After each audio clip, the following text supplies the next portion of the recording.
And this woman, Joyce, she commented on my Instagram and said, I think you should use your former husband's last name to be the same as your child's last name since you hate your father so much. And I think this is just like so interesting that people could even, and the weird thing is it's women that are commenting this stuff. Like, I'm not getting these comments from men, it's women. So I just finally, I guess I was very triggered by this message, evidently. And I said, but I don't hate my dad. No one knows how I feel other than what you've either gathered on your own or what you're assuming. My last name is my government given name that I've had my entire life. My successes and unfortunately failures should be attached to my identity, not my former spouse's. Why would it be normalized for me to identify with a last name that was given to me from a failed marriage versus what I was born with? I wonder if she was like, is it about matching maybe? Like everyone, or is it specifically about your dad? Because I just don't feel like, well, it's even like, if you... People have, like, you're a Lowry and you didn't meet your dad until you were on Teen Mom. It's like, that doesn't mean that you don't have rights to that last name because you don't have a relationship with him. I mean, we've talked about last names before 100 times, and I feel like I would have liked to have my mom's last name. But my mom and my dad were married, so I understand why she gave me Lowry. I just get super, even to this day, I'm like annoyed by it. But also at the end of the day, that doesn't mean that I'm going to turn around and change it because I hate my dad. Well, yeah. I don't even hate my dad. I just don't have feelings about him at all. Like, I'm not going to change. I'm not going to keep, change it back to Mariquin or change it to like my mom's last name just because I hate my dad. No, this is the last name that I've had my whole life. I feel the same way as you. Yeah, it's like part of your identity. And I had actually seen something a while ago. And it was like this write-up, and it was talking about this female doctor. And she had been questioned why her name, she was married, but she was using her maiden name. Mm-hmm. And she said, well, my husband didn't go to medical school. Period. And I think that should be normalized. That is my identity. Like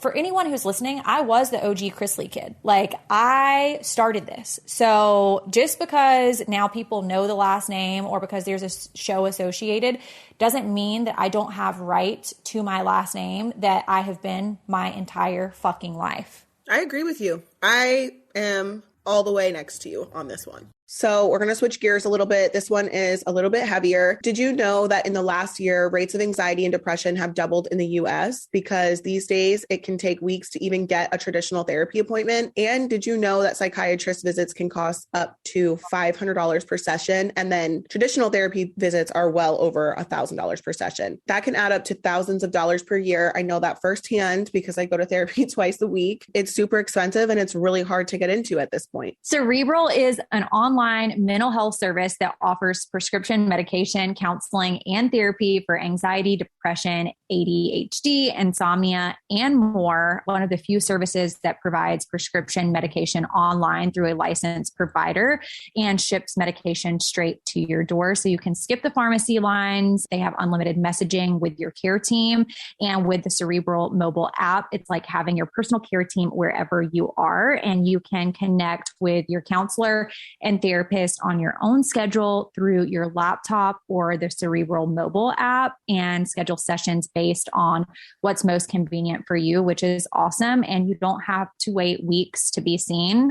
We've probably all been in that position if you're familiar with therapy. And you can do your sessions on a laptop or phone, so you can always find an area at home where you are most comfortable. They have affordable treatments that are 1/3 of the price of traditional therapy, and treatment options are available with or without insurance. Cerebral is in network for several insurers, and they're working every day to grow their partnerships. So even if you're out of network, they'll provide you with the necessary paperwork so you can easily submit a claim, which is super important. And I know, sometimes that stops people, but this is the perfect place to work with so that you're able to submit the claim. Simone Biles is their chief impact officer. She's a huge advocate for mental health and reducing stigma. I love that. I met her a couple of years ago and she's literally the sweetest soul. So I love that she's sticking up and standing up for this. She was able to choose her therapist, and important to her that her therapist understood her background and experience. So 50% of Cerebral's clinicians self-identify as people of color. It's important to Cerebral to have of the diversity to everyone so everyone can get the treatment that they deserve. So great for her lifestyle, and she can speak to her therapist wherever she is. For our listeners of this program, you can receive 65% off your first month of medication management and care counseling at Cerebral.com/combos. Go to Cerebral.com/combos for 65% off your first month. That's just a total of $30 to get started. Join Cerebral today on their mission to make quality mental health care accessible and affordable for all. Moving on from that bullshit, we're going to get into some other bullshit, Teen Mom Family Reunion. I did just want to start this off by saying a couple of episodes ago, I can't remember which one it was, I was talking about like, I can't wait until like the ambulance comes. I don't remember you saying that at all.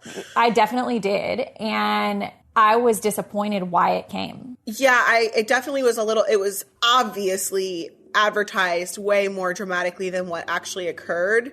And that's the nature of the beast, right? Like being on TV, they dramatize the things that they can. So I understand. And then on that, I also wanted to say that makes me even have further feelings on the treadmill that you received than... What's funny to me about that is how do you send that after this occurred? Because this episode of Teen Mom Family Reunion was recorded before she sent the treadmill. So like the audacity is just like, what the fuck? Yeah, I am very, very concerned. I will say that the show was better to me this episode than the previous ones, but still like not worthy of, unless we were recapping this and semi-trolling, I wouldn't watch it. I am getting mixed reviews on our recaps, while our listens are very up. Some people love it, some people hate it. So I want to try to keep the recaps a little bit shorter and just preface this again by saying they are meant to be a little